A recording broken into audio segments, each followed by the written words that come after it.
Nintendo has finally shown the Switch off to the world, and dang, does it look fancy. However, if you buy the console and there are no games to play on it, then you've basically bought yourself a $300 piece of plastic. With that in mind, here is my wish list, or rather, my Switch list, of games that I hope Nintendo is already making or will make for the Switch. Strap in, kids, this is gonna be one nostalgic ride. Starting off this list is Platoon 2. Wait, they already announced that?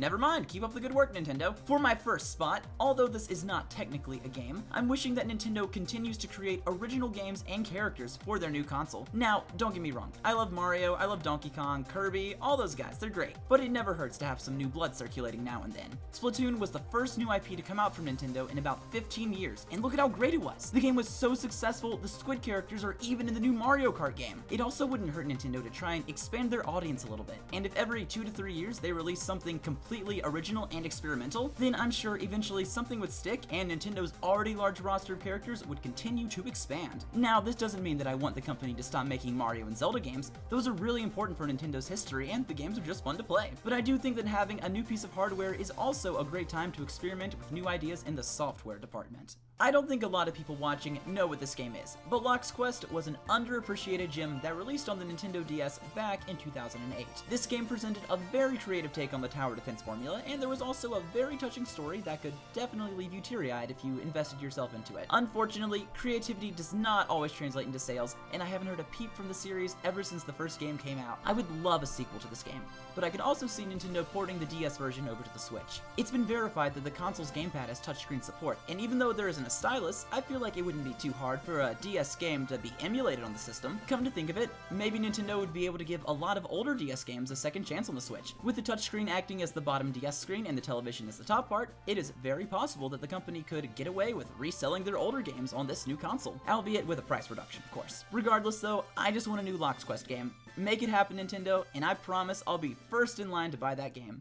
Since we all know the Switch will be a portable console, what exactly does that mean for the 3DS? Nintendo said they'll keep supporting the console, but I think it would ultimately be smarter if they combined their home and portable markets and just get rid of the 3DS. If the 3DS does end up getting the axe down the road, what will happen to all of Nintendo's typically portable games like Animal Crossing and Fire Emblem? Hopefully these games will start being produced for the Switch, and all of Nintendo's handheld titles will finally be getting an HD upgrade. I'm especially hoping that's what happens with the Pokemon series, because honestly, a full console Pokemon game release would be a dream come true. Look at the Elder Scrolls V Skyrim. Look at how big and pretty and majestic it is. Now put a Pikachu over there in the bushes, and I think you'll see what I'm wanting here. An open world Pokemon game is what we've wanted from the very beginning, and I think it may finally be happening with this new console. For a long time, I felt like the Pokemon series has been held back by its hardware limitations, and now that these games finally have a shot at the big league, I would love to see what's done with all that extra horsepower. Just imagine a giant new region to explore that has all the trappings of a modern game, minus the expensive DLC, shady business practices, and microtransactions. What I would want most from this sort of game is a seamless multiplayer world where you can see other trainers exploring at the same time you are. That would really help sell the illusion that you're living in this huge open environment, and it would be really cool to just do some sort of co-op campaign and go battle the Elite Four with a buddy. Maybe that last part is just a pipe dream, but I'm sure that a Pokemon game for the Switch would be truly epic. Nintendo is known for being a kid-friendly company, but there have been a few M-rated horror games released throughout the company's very long history. Enter Eternal Darkness: Sanity's Requiem, a title back on the GameCube that, besides just being scary, also had a sanity meter. And this sanity meter affected how you saw and perceived things in the game. This feature was groundbreaking for its time because it caused the person playing to begin doubting what was actually happening on screen. Is that really a monster shambling towards you, or is that just one of your fevered nightmares? Did your console just crash and delete all your game data, or was it the game just messing with your head and trying to freak you out? If you're listening to this and you think the game sounds a bit like Amnesia: The Dark Descent, then you are correct because it is just like Amnesia, only a full 10 years before that game ever released. Imagine what it would be like if Nintendo tried to be scary again. We've seen Microsoft's and Sony's take on horror, now imagine what Nintendo would do with A Round in the Ring. We know that the company is always trying to innovate and reinvent the wheel, so I want to see how they think scary should be done. I'm not sure how good the game would end up being, since it would most likely be super experimental and kind of weird to play, but I can almost guarantee you that Nintendo would do scary in a way that we've never seen before. Speaking of having never been done before, what a great segue, right? I've never played a Harvest Moon game. I would have left this series alone, but everyone and their mom is freaking out about Stardew Valley, a game that's like Harvest Moon, but apparently better. It's time for Nintendo to reclaim their throne and get back to milking the cows, watering the plants, and dying of dysentery. Oh wait, that's Oregon Trail.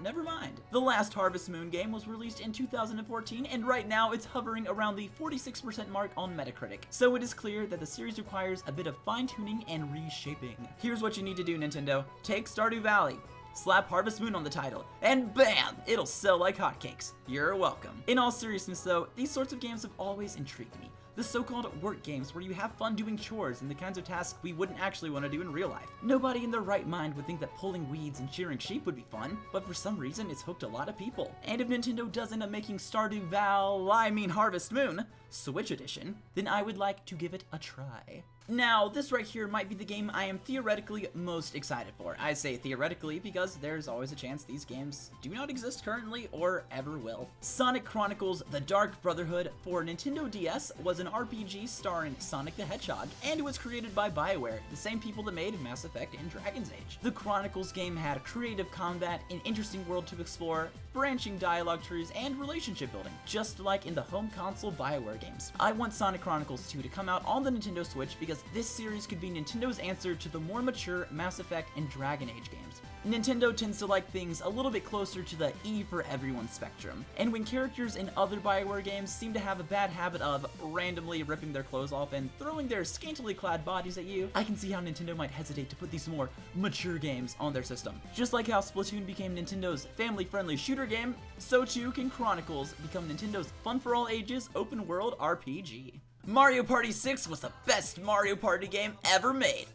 In my opinion, of course. And since then, the series has become rather watered down and not nearly as enjoyable as it used to be. Because the Switch has so many controllers and peripherals, it seems like it'd be the perfect party console that would allow you and your friends to just hang out and have a good time. Mario Party 11 would be just like Mario Party 10, only better and not as gimmicky. It would also have an online party mode, so that way you can play with your friends across the world and with total strangers. Mario Party 10 polarized a lot of longtime fans because there was no longer as much competition between players. Instead of moving separately and trying your hardest to mess up your friends, you all hopped in a car together and acted like the best of pals. And it was truly sickening.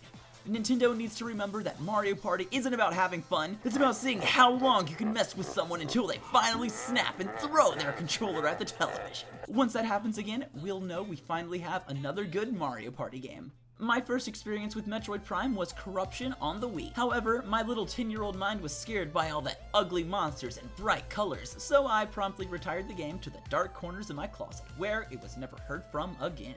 Fast forward about 10 years and I want to try again and see what all the fuss for these games is about. I know the Metroid Prime Federation Force released last year, but I've heard from a lot of people that it's not a real Metroid Prime game, mostly because it's not good. I've heard people constantly say that these games are some of the best first-person, lonely space exploration games on the market. However, in hindsight, I don't really think there are that many first-person, lonely space exploration games out there. After 10 years of waiting, a proper new Metroid game may seem unrealistic to some people, because Corruption was actually the last main title to come out. But in an interview with Nintendo recently, they said that they were aware that fans wanted a new game and that we should check back in a year and see what happens. Not exactly a resounding yes, but it was sort of a maybe, and that's a lot better than the standard no we've been getting for the last decade. And finally, let's talk about the Wii U. Hey, calm down guys, it wasn't that bad of a console, okay? I actually enjoyed the time I spent with my Wii U, but the only problem was there weren't that many games to play on it. Call of Duty Black Ops 3? Nope. Fallout 4? Nada. Metal Gear Solid 5? Forget it, buddy. The Switch needs third-party support, and that is my final place on this list. More games from other people that aren't Nintendo, because even though Mario and Zelda are great games, that won't be enough to sustain the console. You need your sports games, your shooter games, your puzzle, and your strategy games. And even though Nintendo technically does check off some of those boxes, it will help the console's longevity so much if there's just more stuff on the system. A console lives or dies by the amount of games that it has, and if you look up a list of Wii U games and compare it to the amount of games on PS4 and Xbox One, you'll begin to see why a Nintendo system didn't sell all that well. So, fingers crossed that Nintendo plays nice with Electronic Arts, Activision, Blizzard, and all those other companies with the games and stuff. I'm hoping by next year the Switch will be drowning in a sea of third-party releases, and we the consumers can be happily playing them. And that concludes my Nintendo Switch gaming wish list. Whether or not these games come out, I'm still very excited for the Switch, and I'm excited to see what Nintendo has planned for their new console. If you have your own Switch wish list, or your Switch list of course, be sure to leave it in the comments and I'd love to read over what you want to play. Thank you very much for watching everyone. If you liked the video, maybe check out the subscribe button over on the bottom and hit up that like button. See you guys in the next chapter. Bye! Kirby Air Ride, please, please, Nintendo, make a sequel. I love this game so much. Good gosh. Kirby Air Ride, please, for the Switch. Kirby Air Switch, whatever. Just make the game and I'll buy it. Thank you.